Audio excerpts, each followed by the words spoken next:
13/4/2026 રોજ અમારા ચીચીના ગાંઠા ગામ મુકામે અમારા કુળ પરિવાર પવાર પરિવાર તરફથી ચૌથાઈ દેવાની જે વિધિ છે એ વિધિ અમે કરીએ છીએ। આ વિધિ કરવા પાછળનો મૂળ હેતુ કે જેટલું જે કોઈ જમીનમાંથી અનાજ, કઠોળ, પછી શાકભાજી, ફળ ફળાદી જે કોઈ વસ્તુ જમીનમાંથી ઉત્પન્ન થઈ છે, ધરતી માતા આપણને આપે છે, એ બધાની આપણે ભગવાનને અમારા જે આરાધ્ય દેવ હીરોબા દેવ, તેને અમે હીરવા કહીએ, પણ અમારો જે હીરવા છે એ ગોદને હીરવા કહેવાય।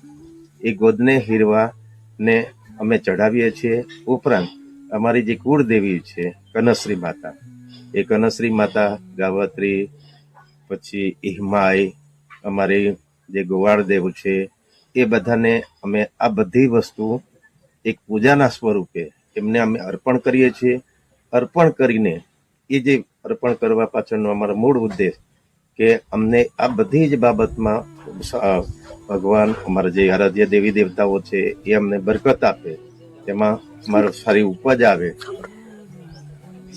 આવે એના માટે થઈને અમે આ ચૌથાઈ દેવાની વિધિ કરીએ છીએ। અમે ચૌથાઈ વિધિ એ દર 5 વર્ષે એક વખત દેવાની હોય છે।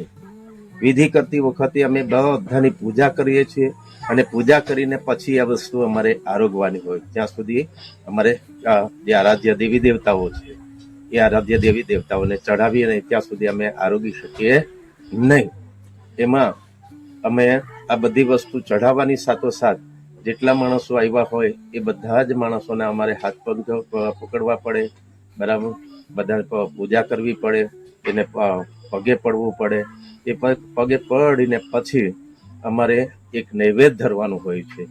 જે નૈવેદ્ય અમે ધરીશું ત્યારે પહેલા અમારા જે આરાધ્ય દેવી દેવતાઓ છે, ચૌથાઈ દેવા માટે જે અમારા હીરોબા દેવ છે, કે પનશ્રી છે, ગાવત્રી છે, હિમાઈ છે, કે કોઠાર દેવ છે, એમને અમે પહેલા એનો ભોગ ધરીશું, જેને અમે નિવેદ કહીએ છીએ, જેને ગુજરાતીમાં નૈવેદ્ય કહેવાય, અમે ડાંગીમાં એને નિવેદ કહીએ છીએ। એ નિવેદ અમે પહેલા અમારા દેવી દેવતાઓને ચઢાવીશું અને ત્યાર પછી જેટલા આપણા ઘરના પરિવાર છે, કુટુંબીજનો છે, સગા સંબંધીઓ છે, એ બધાને ભેગા મળીને અમે આ એક જમણવાર જેને કહેવાય, પણ નૈવેદ્યના સ્વરૂપમાં જમણવાર અમે કરીએ છીએ।